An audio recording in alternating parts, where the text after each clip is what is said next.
Hello my dear viewers, welcome to Manju's life. இன்னைக்கு மஞ்சுஸ் லைஃப்ல ஒரு சூப்பரான தயிர் குருமா, வெஜிடபிள் தயிர் குருமா நம்ம எப்படி பண்றதுன்னு வாங்க பார்க்கலாம். அதுக்கு தேவையான பொருட்கள் carrot, beans, potato, cauliflower and நம்ம மெயின் இன்க்ரீடியன்ட் தயிர்.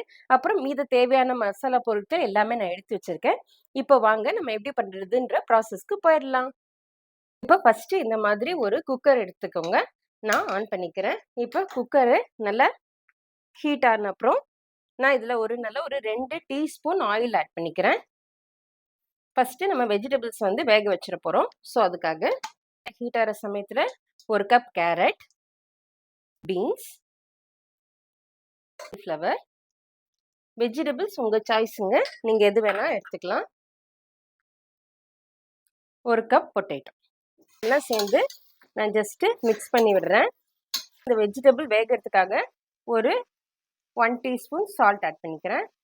தண்ணி ஆட் பண்ணிக்கிறேன். தேவையான அளவு தண்ணி ஊற்றிக்கோங்க. நான் ஒரு 200 ml தண்ணி ஊற்றுறேன். குக்கரை மூடிடலாம். ஒரே ஒரு விசில் வந்ததும் நம்ம எடுத்துடலாம்.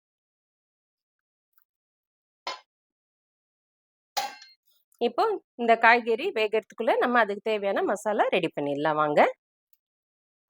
இப்போ இந்த மாதிரி ஒரு கடாய் எடுத்துக்கோங்க. இந்த கடாயில் நான் ஒரு 1 டீஸ்பூன் ஆயில் ஆட் பண்ணிக்கிறேன். இந்த ஆயிலில் 1 இன்ச் பட்டை, 1 லவங்கம், ஒரு ஸ்டார் ஆனியன், ஏலக்காய், இல்லை 2 பச்சை மிளகாய் கீரின வாக்கில் ஆட் பண்ணிக்கிறேன். 5 பல் பூண்டு, 2 இன்ச் இஞ்சி, அதையும் இதில் ஆட் பண்ணிக்கிறேன். ஸோ இது நல்லா நம்ம இது பண்ணிடலாம், ஃப்ரை பண்ணலாம். இப்போ இது நல்லா ஃப்ரை ஆகிட்டு இருக்க சமயத்தில் நான் ஒரு பெரிய ஆனியன் ரஃப்பாக சாப் பண்ணி அதையும் இதில் ஆட் பண்ணிக்கிறேன். இப்போ இது கூட நான் ஒரு 2 டீஸ்பூன் பொட்டுக்கடலை, ஒரு 5-6 கேஷ்யூ நட்ஸ் ஆட் பண்ணிக்கிறேன். இப்போ இதில் ஒரு டீஸ்பூன் சோம்பு ஆட் பண்ணிக்கிறேன். நம்ம கலர் சேஞ்ச் ஆகிற வரைக்கும் நல்லா நம்ம வதக்கலாம். இப்போ பாருங்க, இது நல்லா சாட் ஆயிருக்கு. இப்போ இந்த டைம்ல நான் ஒரு 1/2 teaspoon chilli powder, coriander powder add பண்ணிக்கிறேன். 1/4 மூடி தேங்காய் சின்ன சின்ன பல்லா எடுத்து வச்சிருக்கேன், அதுவும் லாஸ்ட்ல ஆட் பண்ணிக்கிறேன். இப்போ இதெல்லாம் நல்லா மிக்ஸ் பண்ணி விட்டுட்டு நம்ம இதை மிக்சியில் ட்ரான்ஸ்ஃபர் பண்ணி நல்லா தண்ணி ஆட் பண்ணி மை மாதிரி நம்ம அரைச்சிக்கலாம். இப்போ நான் அடுப்பை அணைச்சிடுறேன். இப்போ நான் மிக்சியில் அரைச்சிட்டு உங்களுக்கு காட்டுறேன். பாருங்க, மிக்சியில் இந்த மாதிரி நல்லா அரைச்சி எடுத்துக்கிட்டேன். இப்போ திருப்பி நான் அதே கடாயை நான் சூடு பண்ணிட்டு நான் நெய் ஒரு 1.5 டீஸ்பூன் ஆட் பண்ணிக்கிறேன். நீங்கள் ஆயில், பட்டர் எது இருந்தாலும் ஆட் பண்ணிக்கலாம். வேப்பிலை ஆட் பண்ணிக்கிறேன்.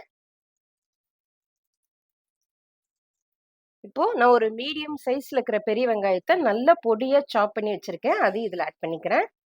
இப்போ இது நல்லா நம்ம சாட் பண்ணிக்கலாம். இந்த கீ, ஆனியன் எல்லாம் சேரும்போது நல்ல ஒரு எக்ஸலண்ட் ஃப்ளேவர் கொடுக்கும். இப்போ அது நல்லா வதங்கிட்டு இருக்க சமயத்துல நான் அரைச்சி வச்சிருக்கேன் இந்த பேஸ்ட்டை ஆட் பண்ணிக்கிறேன்.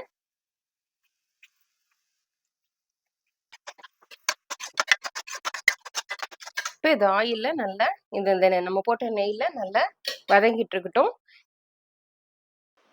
இப்போ பாருங்க, நான் ஒரு விசில் வச்சு விசில் நல்லா ரூம் டெம்பரேச்சருக்கு வந்ததும் பாருங்க வெஜிடபிள்ஸ் நல்லா வெந்திருக்கு. இப்போ இந்த பாயில்டு வெஜிடபிள்ஸை நம்ம குருமால ஆட் பண்ணிக்கலாம்.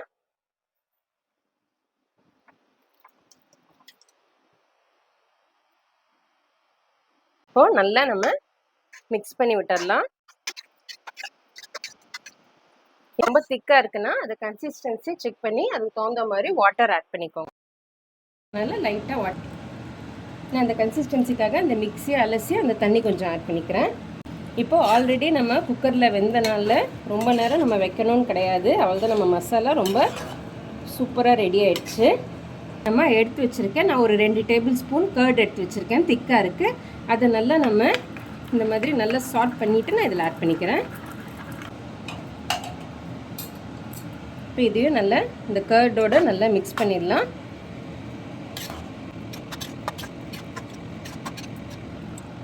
இப்போ ஃபைனலாக நான் கார்னிஷிங்க்கு ஒரு 1 டீஸ்பூன் கரம் மசாலா ஆட் பண்ணுறேன். இந்த கிரேவிக்கு தகுந்த மாதிரி ஒரு 1 டீஸ்பூன் உப்பு. லாஸ்ட்டாக ஃபைனலாக கொஞ்சம் கொத்தமல்லி இலை. அவ்வளோதாங்க, நம்ம கிரேவி முடிஞ்சிருச்சு. இந்த கிரேவி வந்து சப்பாத்திக்கு, ரைஸ்க்கு, நான்க்கு எல்லாத்துக்குமே ரொம்ப ரொம்ப நல்லாயிருக்கும். அவ்வளோதாங்க, எவ்வளோ திக்காக வந்திருக்கு பாருங்கள். தயிர் ஆட் பண்ணனால நல்லா க்ரீமியாக இருக்கும். அவ்வளோதாங்க, நம்ம கிரேவி முடிஞ்சிருச்சு. நான் அப்போ அடுப்பை ஆஃப் பண்ணிடுறேன். எங்கள் அம்மாவோட வந்து சமையல் பிடிச்சிங்கன்னா லைக் பண்ணுங்கள், ஷேர் பண்ணுங்கள், சப்ஸ்கிரைப் பண்ணுங்கள். மஞ்சு ரைஸ்க்கு சப்ஸ்கிரைப் பண்ணுங்கள். Tata, bye by.